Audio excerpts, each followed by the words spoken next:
So teaching people how to chair meetings, because it's a skill. It's not everybody can chair a meeting. Just because you're a good councillor doesn't make you a good chairman. Yeah. And I think they rotate quite frequently, don't they? So it's not like election, but that doesn't mean you can't elect the same person for 40 years. mhm. Periodically, I've been asked to provide for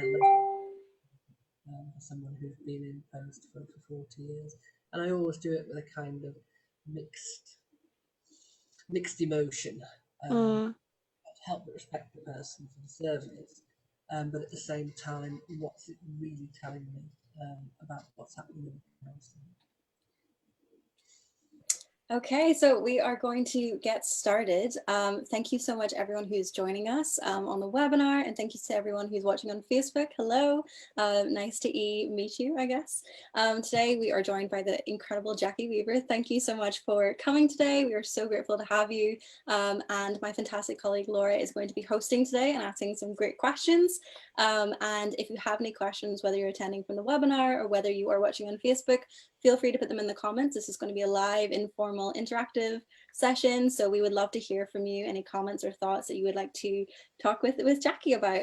And with all that said, I will pass it over to Laura, who's going to take it away.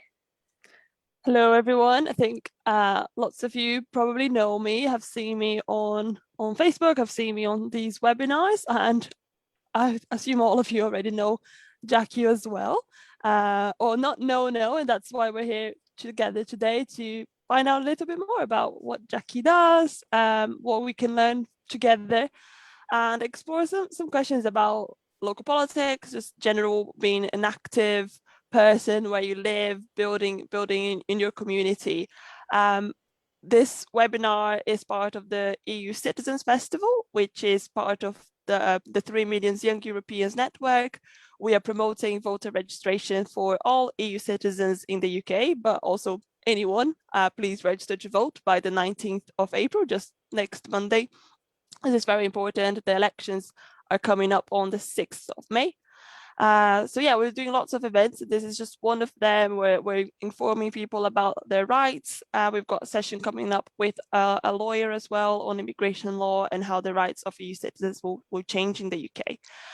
But this will be a very informal session. We're just going to have a chat about things that come up. I will show some of the involvement with local government that we've had in the Young Europeans network and with national politics as well. But first, I think I'll again ask Jackie, can you tell us a little bit more about you? I think we've all that we know from you is based on one video that of course doesn't tell us a full picture of what you do, who you are, what is it that you do, like, or your day job. Are you a councillor, or like I say, you support councillors? Can you just tell us a little bit more about that, I guess? Thank you, Laura, and thank you for inviting me to come and talk with you this afternoon. It is a real pleasure to be involved, and it's also really a pleasure to be able to tell you a little bit about me. I kind of feel that, you know, before the 5th of February this year, I kind of didn't exist. It's nice that you acknowledge that first of all that I might have a day job, and secondly that people might be interested in it. So I do indeed have a day job. My day job is, sounds terribly grand, I am Chief Officer, I say it was upgraded to that in lieu of a pay rise one year, of the Cheshire Association of Local Councils. And the Cheshire Association is an organisation that is replicated throughout the country in all the old, what we used to call Shire counties. Some of them are now unitary authorities. And then we have an umbrella organisation called the National Association of Local Councils. And our job, I'll speak for Cheshire, is to provide training, advice, guidance, support, anything that the town and parish councils in our area need. So in Cheshire, we cover an area that encapsulates 234 town and parish councils. Now, they range between the smallest one, which might have 180 electors and might have an annual precept of in excess of £3,000,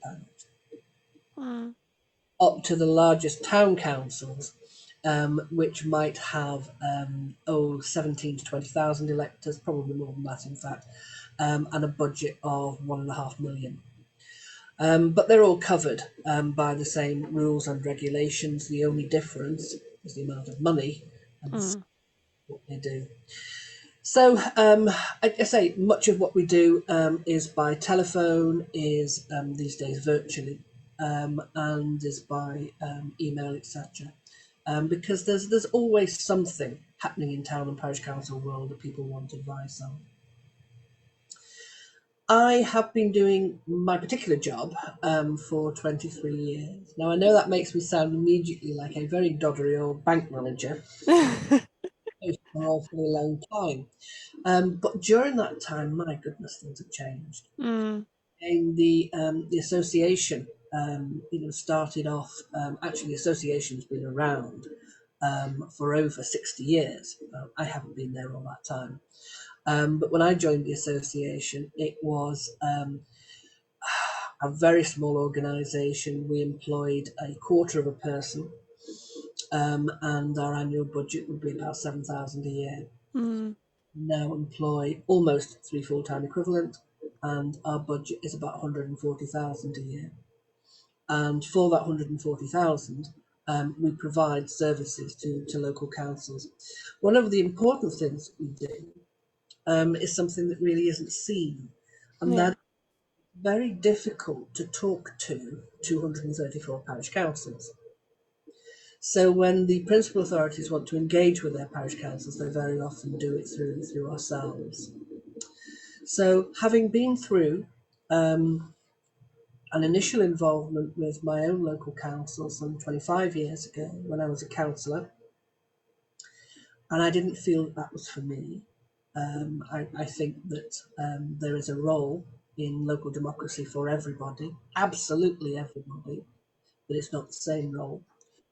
I tried being a clerk. I've been a clerk to a small council and also at a large town council that operated 6 leisure centres. That was a challenging time.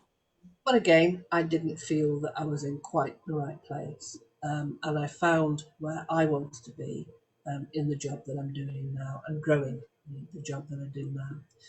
And I guess for me, one of the things that, and again, really helpful being able to have this conversation with you today, Lara, and I'll shut up in a minute, really, that I do feel very strongly that local democracy is hugely important. Yeah. And I also feel that it's really important that people understand that there are a host of different ways that they can get involved. And I don't care how you get involved, just that you do. So on that specifically, you support local authorities and you say to us that they matter. Like, what are like some key examples that you can think of that everyone should care about? Because I don't know, like just looking around, like looking at my bins, right? Like that's something that matters. So what are some of the key things that people sometimes may forget about local authorities? Okay, now this is a secret. I don't care about your bins. Oh. But you raise a very important point, because I think one of the things that turns people off is they really don't understand the system. So bins, nothing to do with us at all. Yeah, not our responsibility. Go talk to somebody else. So district councils or borough councils deal with your bins. One of the reasons that I feel so strongly about town and parish councils is actually they work at an even closer level to the community, even than bins. I know bins are important. I'm only teasing you about not caring about your bin, but it isn't my kind of responsibility to feel strongly about your bin. That's somebody else's job. But no matter where you live in a parish area, there will be local issues that are hugely important. Now, very often in a rural community, you're going to find that the kind of things that people are really interested in are things like the village hall, the church, any facilities they've got locally, and local facilities are always under pressure. So, for example, the village hall needs a new roof or a new car park. Well, we could go down the usual route of the usual suspects, baking the usual cakes and holding the usual fete at which the usual people will turn up. And actually what you've got there is you've got a very limited number of people in the community that are actually contributing towards the village hall roof, where everybody uses the village hall, whether it be for classes or whether it be for children's parties because you don't want to get your own carpets dirty. Everybody uses the village hall. And through taxation, which is where parish councils get most of their money from, it means that everybody in that community can contribute to that village hall. Mm. And you'll find similar examples even in towns. So that, you know, there might be, the issues will be slightly different. I mean, it might be about, chip shops. Chip shops create a lot of problems. I mean, don't get me wrong, I love fish and chips. Yeah. Oh, yeah, is it Friday yet? But they often can indirectly create a whole shed load of rubbish. And, you know, who's going to be responsible for that? Who's going to make sure that's cleared up? So although we're not interested in your bin, Laura, Mm-hmm. interested in the local environment and how, in this instance, imagine the chip shop has had a detrimental effect on it. And again, it's the kind of thing that when people come together and do something in a town or parish council area, you don't have to live to be 100 to see the difference. You will see a difference locally, and you will see it in a reasonable time scale. Yeah. Okay, so you talked about like how you were a councillor at one point, now you are unelected but doing things in your local area. And I guess that's the key part of what we want to find out today, is how someone can get involved in their local area, their local politics. Is it by becoming an elected councillor? Can they work for the local authority, or what are some of the maybe volunteering options for them to get involved with their local area? And how do you even get started with that? I mean, I think that one of the good things that's come out of coronavirus, and there haven't been many of them, is the ability to hold virtual meetings. So I think that, you know, anybody who has got an interest in local councils and really isn't sure about it, is it for me, you know, it has the ideal opportunity to just tune in and watch. Yeah. Now, you might tune in and watch and say, do you know, that is fantastic and I want to be part of that. Or what tends to drive people more often is when they see something that they don't like and they want to change it. And that's usually where people really feel more motivated to get involved and affect a change. But that's a really good opportunity. And the other thing, of course, is that parish councils, town councils, if you check out their websites, you will see what they're involved in. I mean, one of the things that's coming up, you know, this month is Handforth, place where the video went viral, is having a scarecrow competition. And I know about that because they've asked me to judge. But that's the kind of thing where, you know, I mean, even if you didn't want to get involved in the council itself, you might very well want to get involved either as a local business or as an individual in a competition. So there's really something there for everyone, depending on your interest and depending on how much time you can commit to it. And then there's a question on the chat about this. Do you feel that the formality of council meetings might put off newcomers to local politics, or do you feel it's necessary to have those strict rules of engagement to keep the order?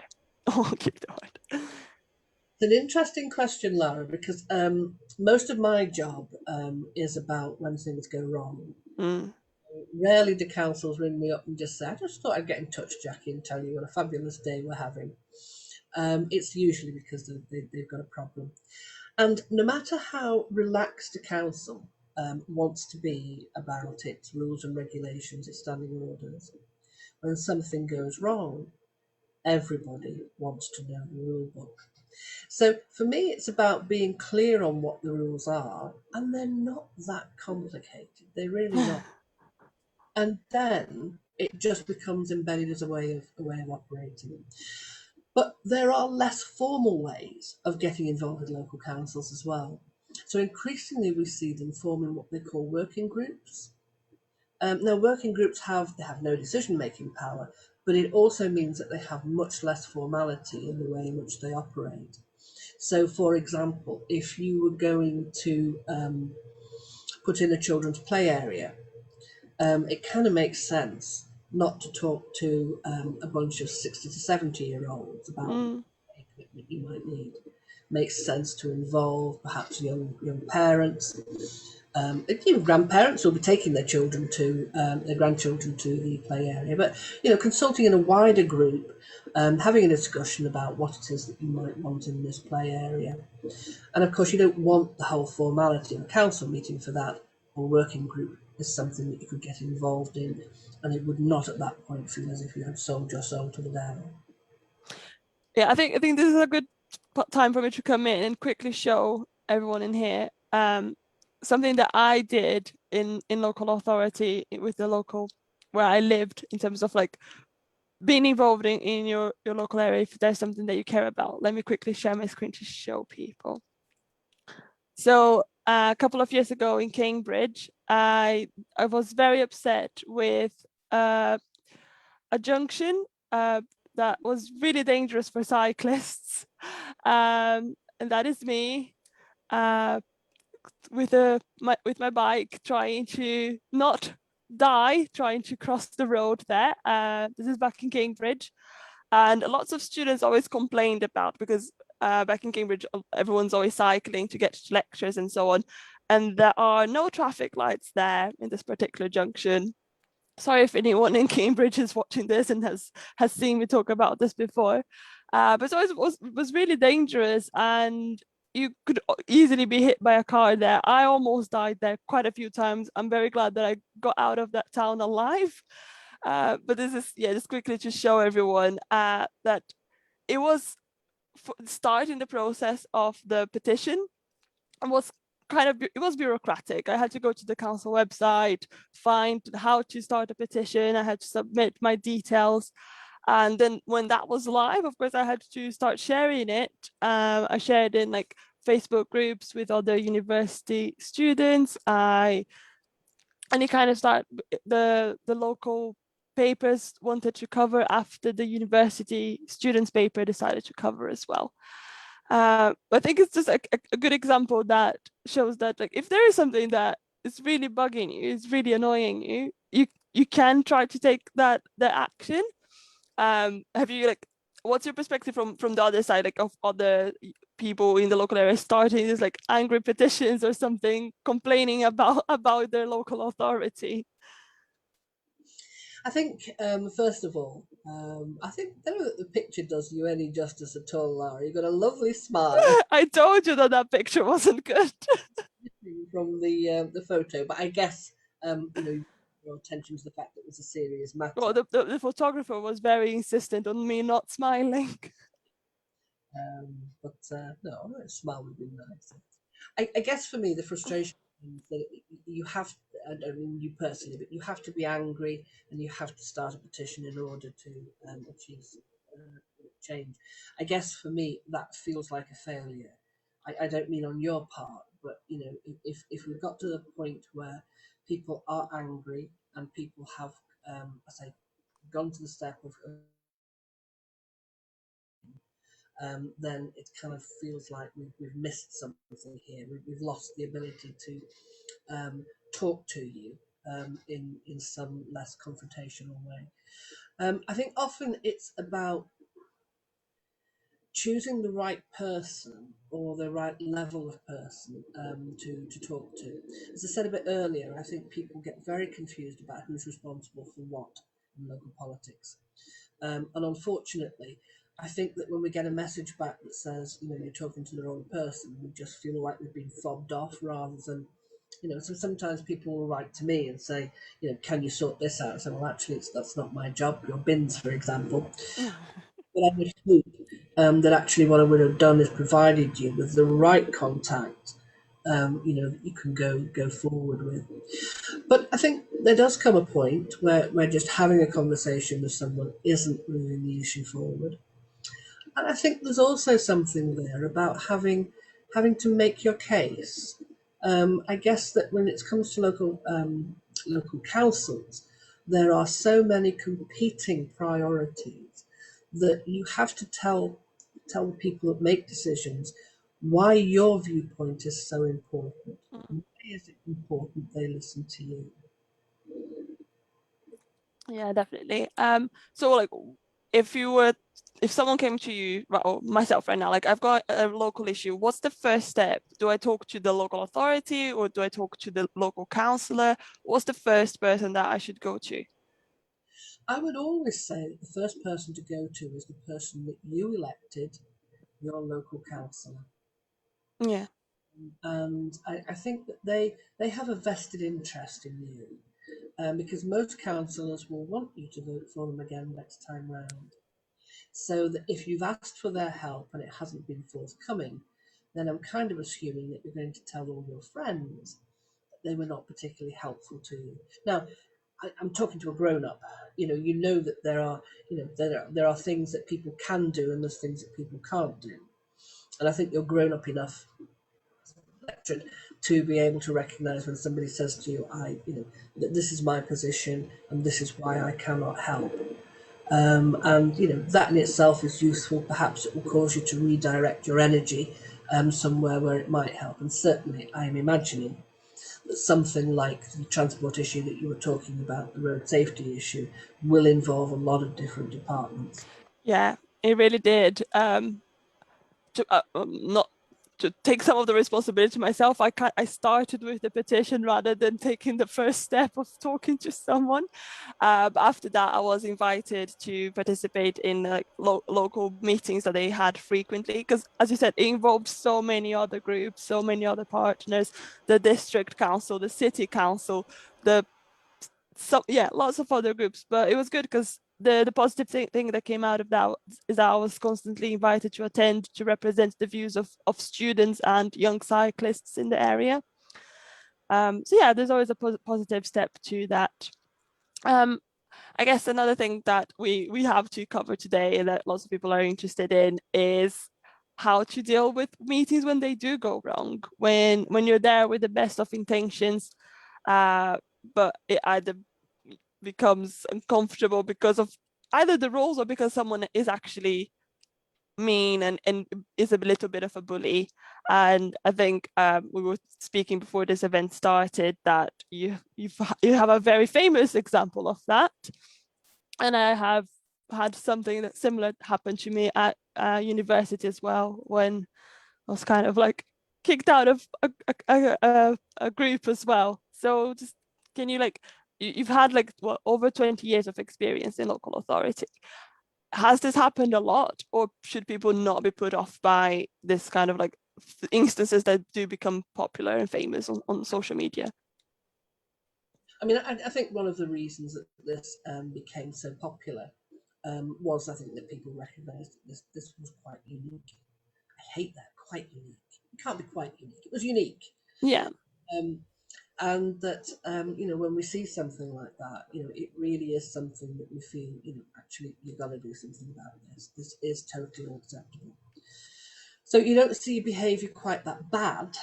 I mean, that was an extremely aggressive situation. But you do see poor behaviour. You just do.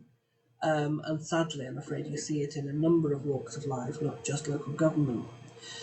I'm often asked over this last 2 months how you deal with it. And for me, it's twofold. I don't know that it would have helped in this particular situation, but generally, I think these two things help.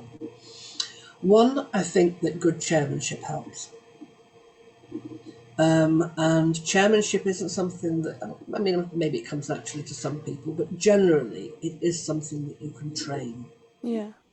Now, look at, read a book on it if you don't do anything else, or go to chairmanship training. It really is helpful in terms of, managing a meeting. And the other thing is, if it's happening to you, don't just assume that the only place that you can resolve the issue is in the meeting. In fact, the worst place to try and resolve the issue is in the meeting. Mm. So that, you know, I mean, classically, the kind of person that talks over you all the time. Well, why do they do that? And sometimes you might find it's because someone who doesn't feel that they can be heard Yeah. all the time, which means that people listen to them even less, which is a, you know, virtual circle there. So look at whether or not you can resolve the issue outside of the council meeting. I think it's also important that you keep yourself safe. I mean, nobody would want you to be in a situation where you actually felt unsafe. And for me, the way to do that is if you don't feel safe, then it is perfectly reasonable for you to remove yourself. Yeah. And then, you know, for example, to say to the chairman, you know, I am disappointed that you allowed a situation to evolve where I was not safe. Yeah, yeah. If anyone in the meeting, the participants, have any stories of things that happened to them, feel free to share, and I can read it out as well. But yeah, I agree with that. When that particular situation happened to me, it was quite aggressive, and I never saw it coming because I always thought that particular group was made up of like-minded students that were just wanting to do something with involvement in politics in the university. And it became so aggressive. I think a lot of people were confused about why it even escalated to that point. And the decision that I took and that many others took as well was to leave the group, was to remove themselves from the situation, because there was no real point to putting up with that, right? Yeah, and I think for me that was the right decision. But yeah, I hope that your situation has also resolved positively, because I guess we never get to find out the outcome of it. You will eventually. I mean, for the moment, the three councillors that you saw on screen are still subject to 2 outstanding formal complaints to the monitoring officer. And eventually the monitoring officer's findings will be published and they will be made public. So in that respect, you will hear. But for the moment, Councillor Tolver, the chairman, has released his own video, giving you comprehensive information on why he is right. Okay. Uh, maybe we can all go watch that afterwards. If that would be at all helpful. I think we'll take your word for it today. And I think linked to that as well, one thing that I've noticed not only in local authority but like any group, is that as a newcomer it can be really hard to break into that cliqueness feel. People that have already been doing it for a long time know the ins and outs of it, know each other, have got like that internal conversation, and it's so hard to break into, especially if you're young and you're trying to come in for the first time. So how have you, what has your experience of that been like, and what would your first suggestions be of that? I think you're absolutely right. And to be honest, I don't think it matters what age you are. It's always difficult to break into a new group. I think the way I personally would tackle it is I would divide and rule. So I'd be tempted to find one of the councillors that I felt had some synergy with my thinking. You know, whether it be, you know, they just happen to be a woman of a certain age, or they happen to be a young person, or whatever. Just somebody that you feel, you know, there might be a little bit of a connection there, and kind of work with them to start off with. Mm. So that then you're not kind of breaking into a whole group. You're just making a relationship with one person. And then kind of, you know, then you'll be seen as being the protege of such and such a councillor, and it might make it easier for you to break into a group in that way. Yeah, I think I've experienced things like that as well. You just have to be brave enough as well to not, because I think I was a little like, I'm from Brazil, and I didn't know anything about British politics at first, and when I started doing like political things, I would I would see a councillor like as someone like, oh my God, no, like kind of starstruck. Like I can't just go and talk to them. They're like the special politicians. But I think if you're young and if you were like me, you may feel that way as well. But you have your first interaction, and at the end of the day, they're a person, and councillors have day jobs as well, most of them. So I think that's a key thing for you to see people in politics as normal people like you, and be brave enough to just reach out and say like, I'm interested, can we have a chat? And from experience, everyone has always been very keen to say, yeah, let's meet up let's go to the pub together, let's have a chat, let's just talk. I think an important point perhaps to remember, although it perhaps doesn't feel that way, is actually you're very intimidating. So your youth, your energy, your language, I don't mean your particular language, but you know, the language of young people was what I meant. I wasn't talking about. But your you know, your conversation, etc. Completely different world to the one that we older people live in. And you can come across as not just challenging, but aggressively challenging. Yeah.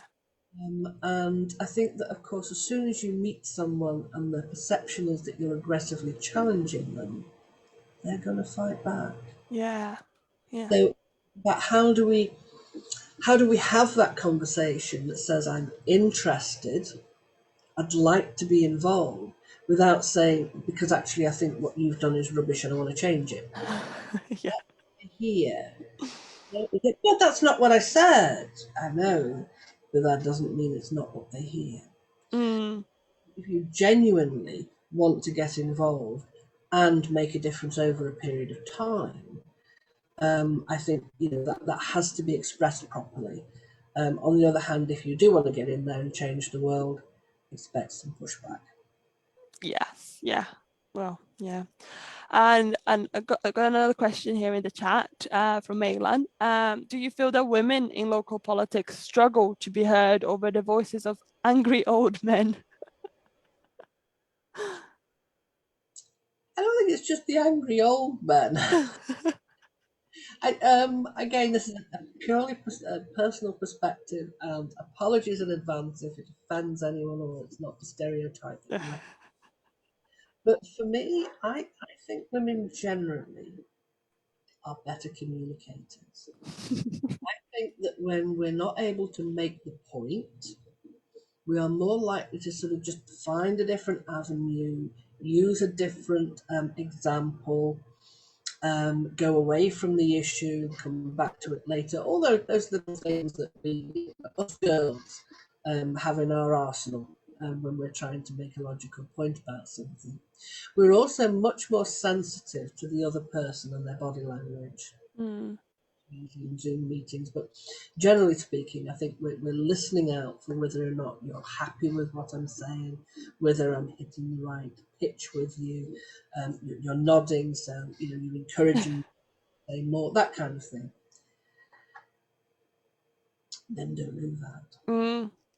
Men seem, and it's a generalization, that if they're unable to make that initial point, they are more likely to say the same thing but louder. Yeah. If it wasn't heard the second time. Yeah. As if we're actually we're expecting them to use the same tools we use when it comes to debate. And I'm not saying that we should be more man-like, because I think that more people shouting at each other in a room is just not going to make anything better. But I think sometimes it helps if you have a little understanding of why they're shouting in the first place. Yeah. That's why I said, about maybe some of these things are better resolved outside the council meeting, because if they're shouting because they genuinely don't feel they're being heard, then maybe take that on board, because the likelihood is they're not being heard, because that's just them, they're always shouting about something, and we have stopped listening. Yeah, it's good. It's difficult to find a balance between understanding where they're coming from and not feeling that kind of anger and upset that you're not being heard. So it almost feels like you're having to do that double work of like being upset that you're not being heard plus trying to understand the other side. But until things are different, I think that's what has to be done. I've got good questions here on like specific on EU citizens, but I guess we can broaden it out. I don't know how like the makeup of where you are is like, but of course there are some areas of the UK that are more diverse than others. But just generally, how have you guys found engaging with communities that are like probably maybe like first generation migrants in the UK that may not know about their voting rights and just generally about being involved in politics? Have you got any experience with that? Yes and no. I mean, certainly at town and parish council level, give us a break. Yeah. Finding it hard enough to even who is not defined clearly as male or female and over 70 years old. Have we embraced a diversity? No, probably not. But I think there is a recognition that it is worthwhile and it is something we should be doing, and I think it's something we're beginning to learn to do. However, at principal authority level, district and county council level, absolutely it's something that they need to be involved in.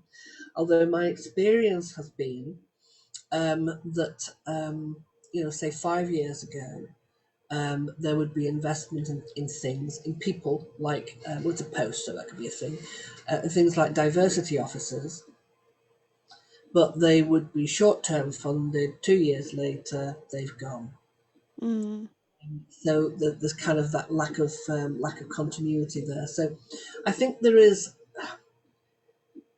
a recognition there's an issue, that communication is the issue, but how to resolve it remains outstanding.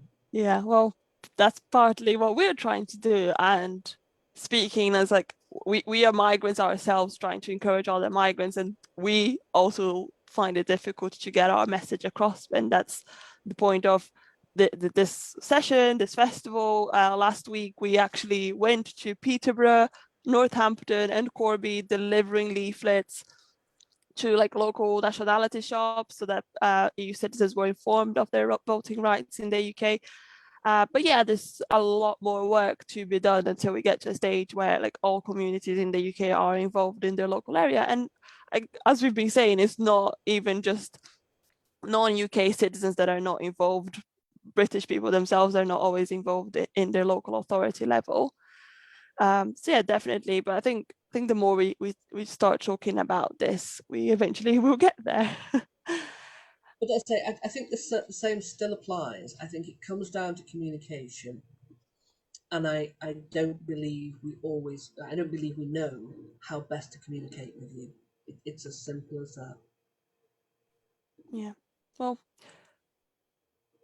we're I think more and more people in their local areas that put themselves forward saying, yes, I want to improve this where I live. Me here in Hounslow in London saying, yes, I want to improve this, doing something there that other councillors can count on me to start getting their message across, and vice versa. I think that's how it has to start working. Yeah. Now I want to move more into like elected positions, because I think some of our young members potentially would like one day to become elected councillors or anything else. But I always felt that it can be quite inaccessible for you to become an elected councillor. Like I think councillors as a position is sold as something that you can do with a day job, and it's for you, sometimes it's sold as something that you can do like with a couple of hours in a week. But I feel like the reality of it is a lot different, like that you have to attend a lot more meetings than you're originally told about, that you have to, if you're like involved with a political party, you have to always be out canvassing and talking to people. Like that takes a lot of time. It's difficult enough if you don't have a family or if you don't have like a very strict job. It is even worse if you have to manage all of those responsibilities. Do you feel that as well?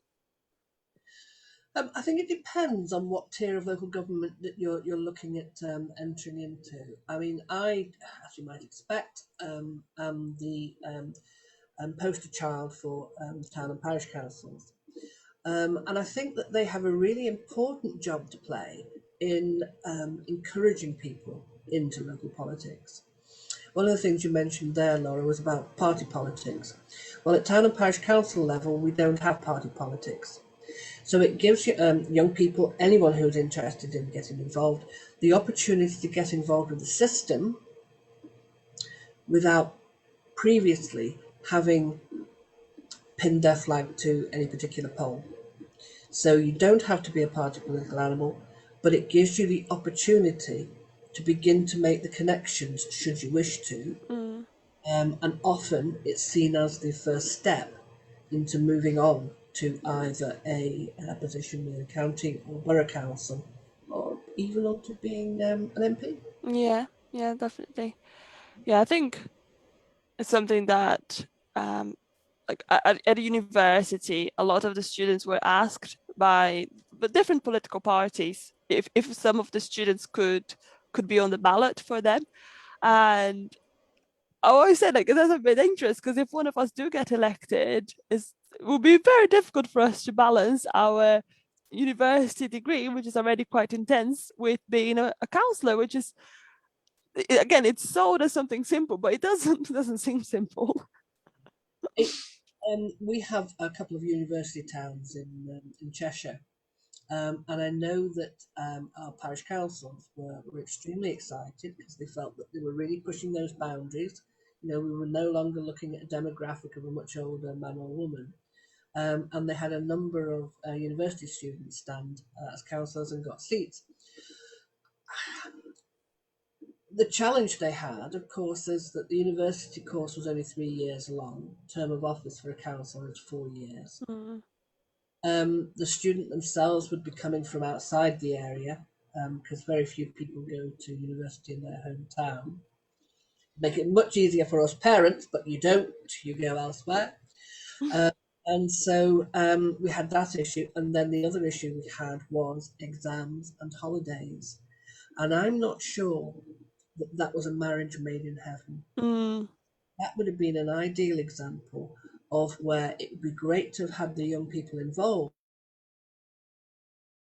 councillors, so that then they could have dipped in and out of it at a time when suited them, but without then leaving the council in quarate in some instances when the young people had gone home for their holidays.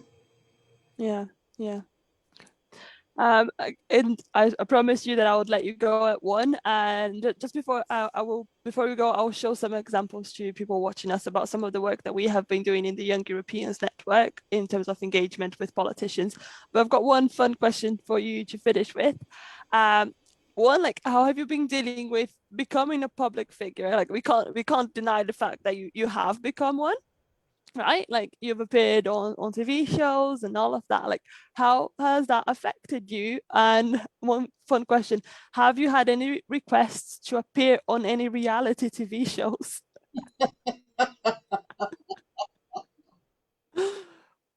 I have been invited to join a reality TV show, but I was able, without a breath, to be able to say no. I don't think the nation's ready for it. No, yes, but no. And in terms of coping with it, it is so fast paced. I don't even think you have time to think about it.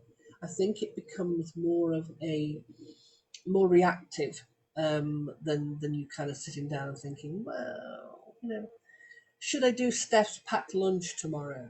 You know,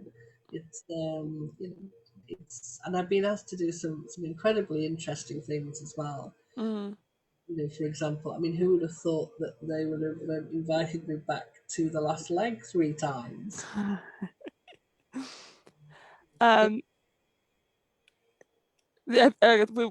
Can you tell us which show you were invited to? Yes, it was something called The Circle. Oh my God, you have to go. Can I take her place? Can you tell them that I want to take her place? To be honest, I hadn't heard of it. It's really good. I'm really obsessed with it. I'm watching it right now.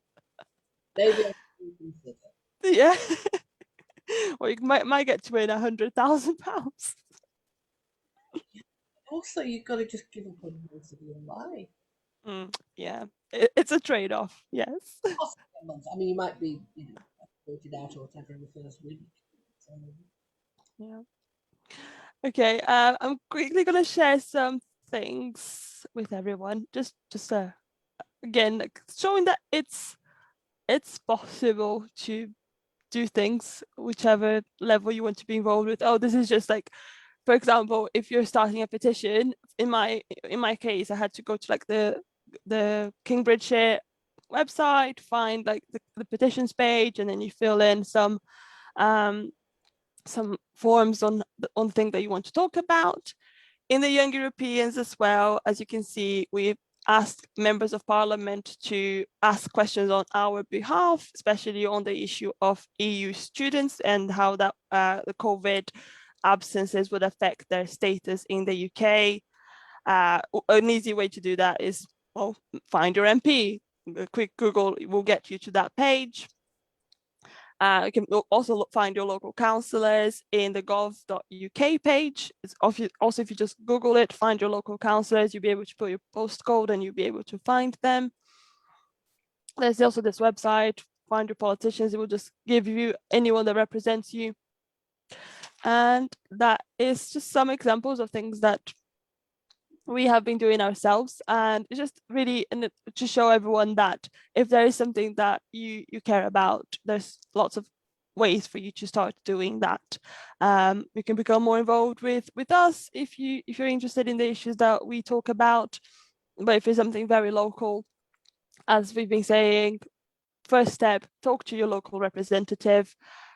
Start getting involved, find the council meetings that are happening, especially now that they're happening online. You can join in, you can submit questions. You can submit questions for those meetings, right, Jackie? Yeah, so you can do all of that, and you'll be able to, from that, probably like snowball into more action with where you live. So I don't know, have you got any like final tips, final advice for us, anything that you would like to finally share with us? I think for me, really, it is all about communication and how you communicate. I mean, you might be surprised at the horrible communications that town and parish councils get. And when they've had that, their kind of default position is, I'm not going to like what you're going to say to me. So I guess if you write on the building, and kind of convey that it's, you're not writing with the purpose of just bitching about what it is they've done. You're actually trying to move something forward.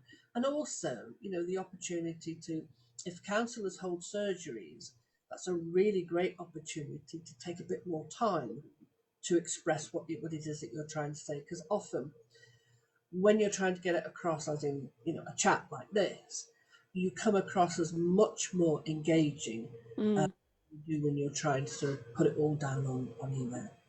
Yeah.